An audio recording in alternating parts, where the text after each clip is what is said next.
Oh, hello. No, this isn't Fake Sagan Part 2 either. Um,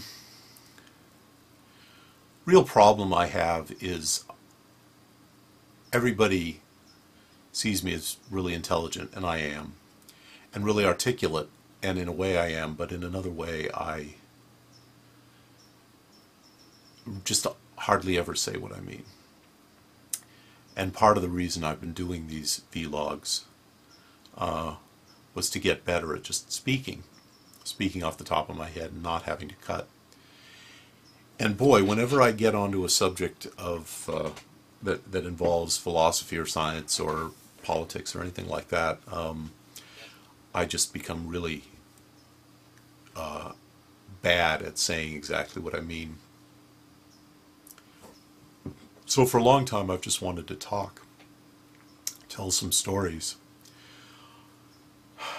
And so I'm taking this opportunity in this wonderful lull while Fake Sagan is fermenting somewhere, and I've got work to do, and as soon as I finish this and maybe one more, I just did the Exiled one, and now I'm on to something else. Maybe one more, then I'll go to bed, sleep, get up, write. I have deadlines again coming up, and so, but if I don't talk to my YouTube camera, I am preoccupied with thinking about it. So, gotta have my fix if I'm gonna be able to continue with what I formerly called my real life. So anyway, so what do I want to talk about? Well, there are many things, but one of the things that has come up because of the ASU and because of various other YouTube controversies that I've been tangentially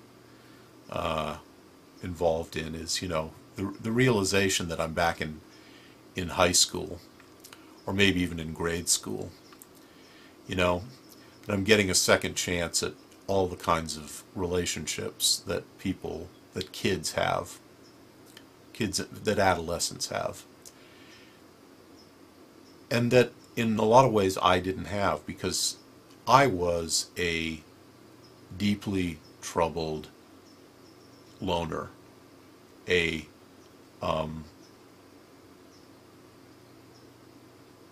guy who, if he had been, if it weren't for the fact that I wasn't into weaponry and had such a retardedly ethical frame of mind, that I had already talked myself out of, any ideas of vengeance in life, I would have been one of those frightening kids. Because, well, I want to tell my story. I don't want to get into my whole psychodrama history, but you sort of need to understand the background a little bit. Something went wrong in my life. I guess I was a fairly happy kid until I was about 8, and then 1966 something went wrong, and you can see it in my kid photos. It's a happy, uncomplicated kid, and then suddenly, the photos get kind of inward and closed off and obsessed with appearances, and I'm getting way ahead of my story. I'm getting too early for my story. I want to talk about junior high school, what's called middle school now, which when I went there was from the 7th to the 9th grade. Here is a picture of me in the 6th grade in 1969. I'd been, fairly normal looking kid, and as you can see, I bulked up and become kind of creepy looking and unhappy looking as well. That was me the year before I went into junior high school, which I have no pictures of at all. And here's me the year I came out of junior high school. I was in the 10th grade. I would have been 15 at this time, and I had just lost about 40 pounds over the summer through no effort on my part. It was one of the weirdest things that's happened in my life. That summer I just slept 12 hours a day and lost weight. And in this photo, in my head, I'm probably realizing, oh my God, I could actually step out into the world of semi-normal people if I just got a decent haircut.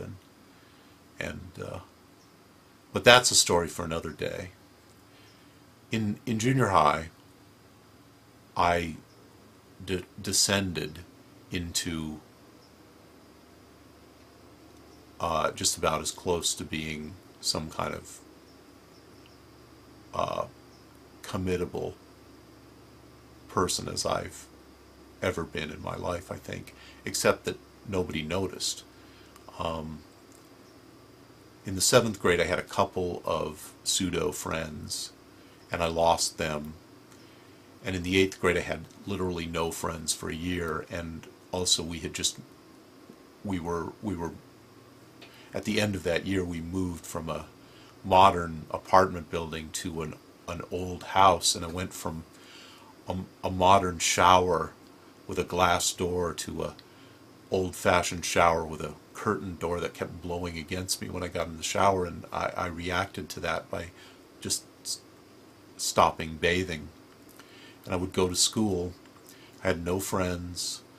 I was a big kid, heavy but also tall, and I didn't understand it then, but I was scary. In retrospect, I realized I was scary. People, and there were like two of me. The one that was on the inside that didn't interact with anybody was completely healthy and smart and intelligent and way ahead of everyone else, level-headed and moral and everything. And then the one that had to touch the rest of the world was just cripplingly self-conscious and sure that everything was going to go wrong and blah, blah, blah, blah, blah, blah, blah, blah, blah. And people reacted to me that way. And I would look out at, every recess, every lunch period, I would go out to the playing field of Lincoln Junior High School and just walk the perimeter of the chain link fence, rubbing my hand against the chain link like like an animal in the zoo, and my mind would just be off, fantasizing about the science fiction books that I'd been reading, and or the H.P. Lovecraft. And I took an art class, and a couple of years later, a couple of the girls in that class, I'd be staring at the girls when I thought they weren't looking and having demented sexual fantasies about them. But years later, I talked to one of those girls, and everyone thought I was a stoner, that I was completely out of it.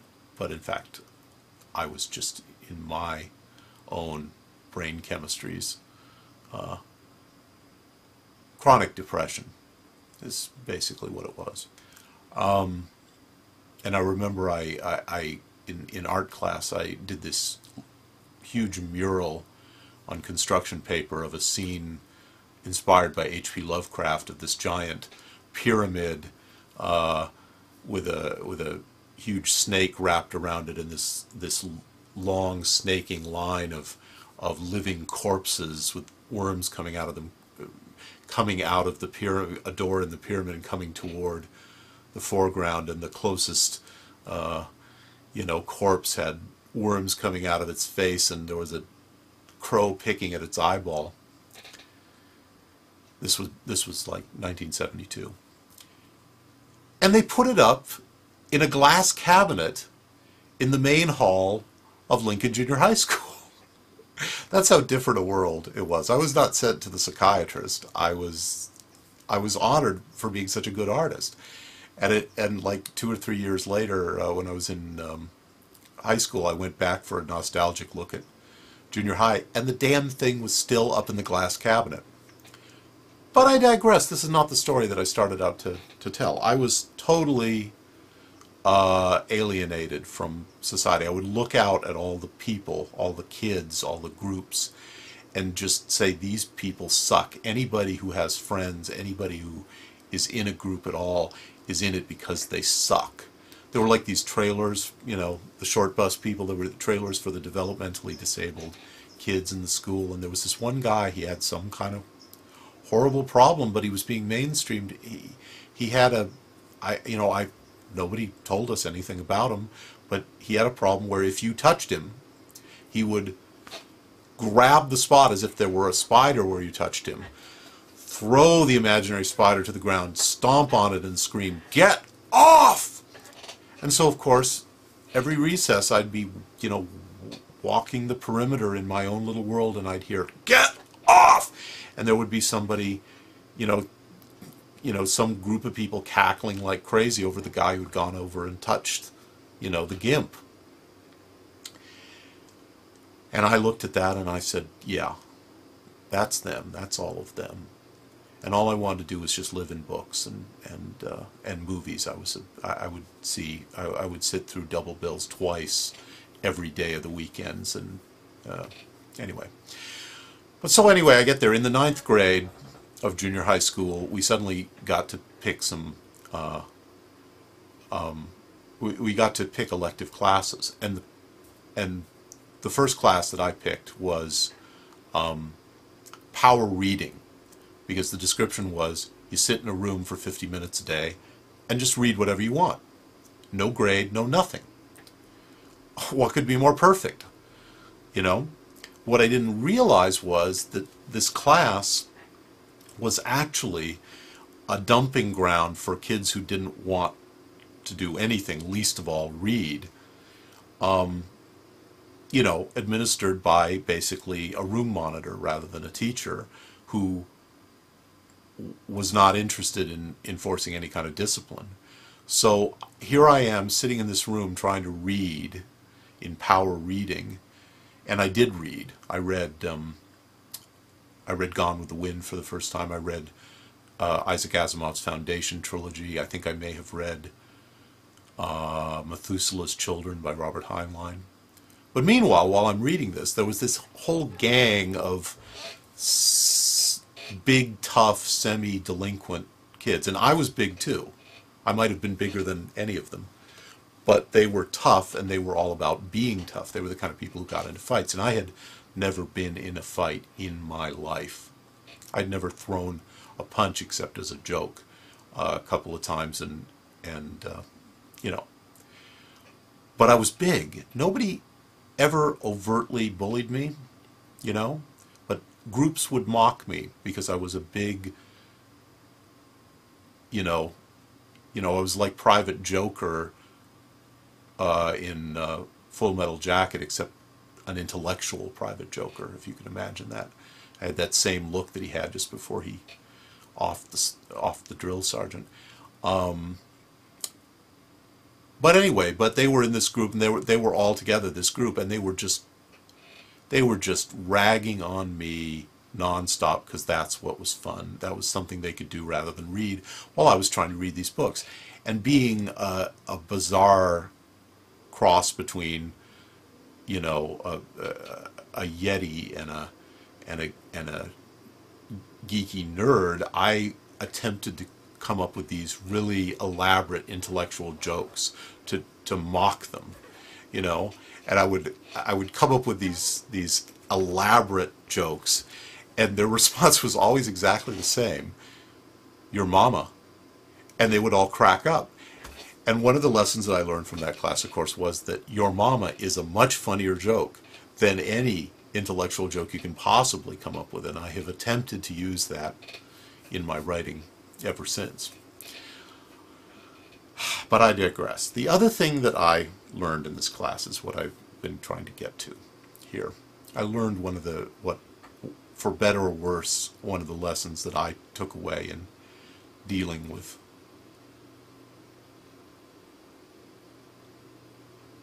group interaction.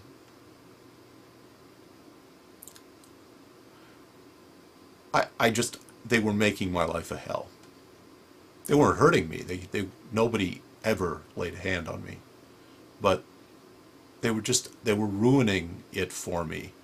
I was supposed to be in there reading my books and being left alone, and they were making my life a hell.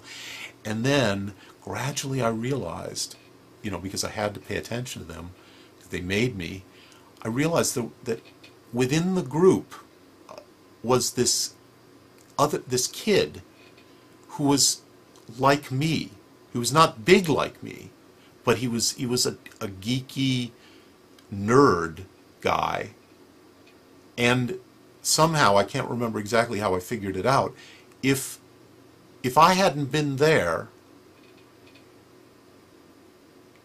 he might have been the person that they were picking on, but instead he had developed this ability to point the big, dumb, fucked up, delinquent kids at another target.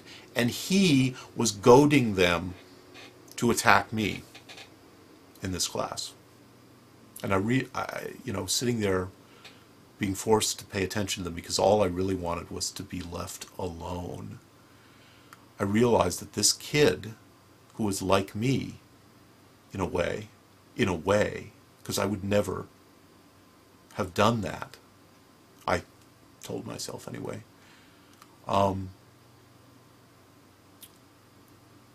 was my real enemy in that class, or my nemesis anyway, maybe not my enemy. So one day, I followed him off campus at the end of the day, and I grabbed him by the wrist, and I swung him around me till his feet were flying off the ground, and I slammed him into the trunk of a tree. And I said to him, anytime any of those guys bother me, I'm coming after you. And I never had another problem with any of those guys ever again.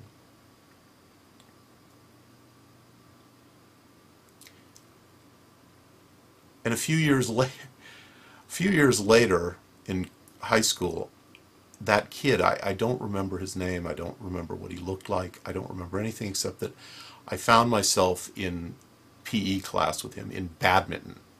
I went to a school where one of the PE electives was surfing, but I chose, and another one was scuba diving. I took scuba diving and I also took badminton. And somehow this kid was there, and he tried to be my friend. And there was literally no way that I could be his friend. And I think about this stuff now, and it's like, wow, I should have thought about this more earlier or something. But I do remember from that class being very proud of myself that I had harbored no ill will toward him. That I wasn't pleased with myself that I had somehow triumphed over him. And now I don't know how I feel about that. Wow, has this gone long? I don't have a capture that tells me how long this is, but I'm going to make this as long as I want. You guys don't have to listen to this if you don't want to. The other experience that happened this same year, this was the beginning of the 9th grade, and by the end of the 9th grade, I actually had new friends, who I met through filmmaking, through Super 8 filmmaking, and my life began to change in a number of ways. But in this period where I was coming off the year with 0 friends, and had just gone through this experience, was going through this experience in the power reading class. Meanwhile, I was out on the playing field at PE, trying to mind my own business and be left alone. And like I say, no one ever attacked me, but plenty of people would yell things at me. I was weird. I was a strange kid, and if it was a group of people, there would be jokes or something. I don't remember what they were. But there was this bully.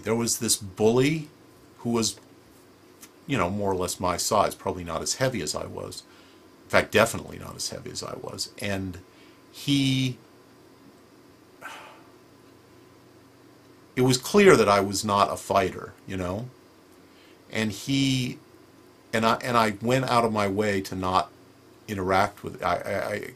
I developed a sort of a personality where I just didn't respond to things, and it took me a long time to get to whatever creepy level I'm at of reacting naturally to people, because I was very, very unnatural in the way I reacted. But this guy, one day, for whatever reason, he decided he was he was going to push me into a fight and he was going to make me back down. And all I could think of, because I didn't know how to fight, I literally couldn't throw a punch. I still can't. I hit like a girl. But I had this idea in my head that stuck with me for decades after, which was, since I don't know how to fight, if someone forces me into a fight, I can't be responsible if I go too far.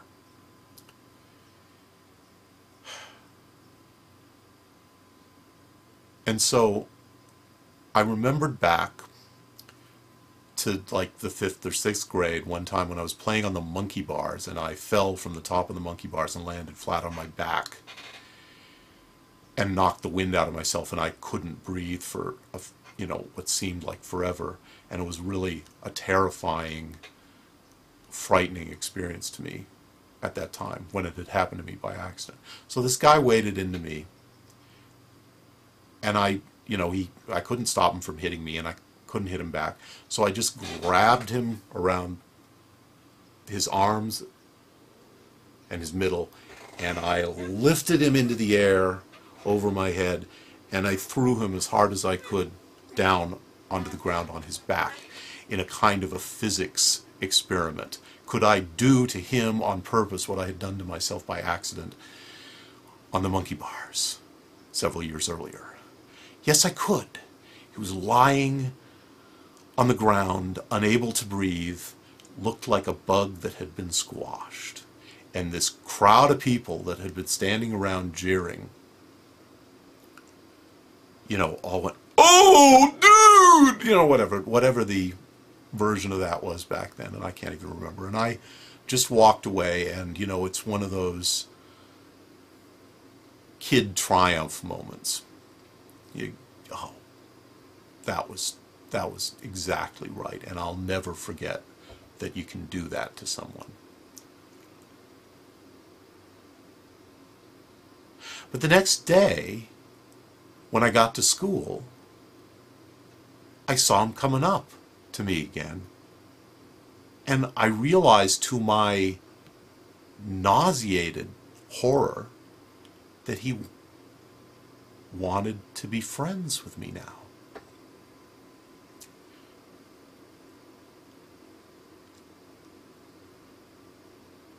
That I was potentially now the big bully. That I would be the uber bully.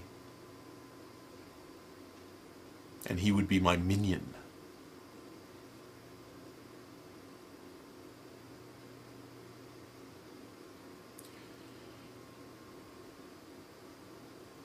And I don't know how I blew him off, but I no fucking way. I wanted to go off and read my books and go to the movies and live in fantasy. And it wasn't until the next year when I lost 40 pounds and discovered and thought that I could come out of this place that I was at, this psychological place, and make all the romantic fantasies that I had picked up, from the movies and whatever come true, that I could just put my problems, whatever they were, to bed and become part of the community of the high school. It wasn't until that happened that I really, stepped out of my total isolation with, depending on how you look at it, disastrous results. I don't know whether that's a story to tell at some future time or not, or whether there are any good stories to mine from it. But the point of this whole thing was, these were the two experiences that formed my thinking about society in general. Frightening, isn't it? And how I should react to people. And they were good lessons and bad lessons in a lot of ways that, I'm not in a frame of mind to try and sort out. But I do remember a few years ago, maybe a decade ago, reading an interview with a hotshot young novelist who was getting huge press. And he told a story of his own high school days where he had bested a bully, and the bully had come to him and made friends with him. and clearly wanted to be friends with him. And this guy had made friends with the bully and become a juvenile delinquent and had all sorts of really inappropriate adventures. You know, he had gone for it. He had become an asshole, and he had done wrong, and he had made friends with a lousy person. From my point of view at that time, throwing myself back to junior high school, that's how I would have seen it then. And I was looking at that, you know, in this novelist who was, you know, a great understander of human nature now, and a guy who had written this novel and was getting all this praise and all this kind of stuff.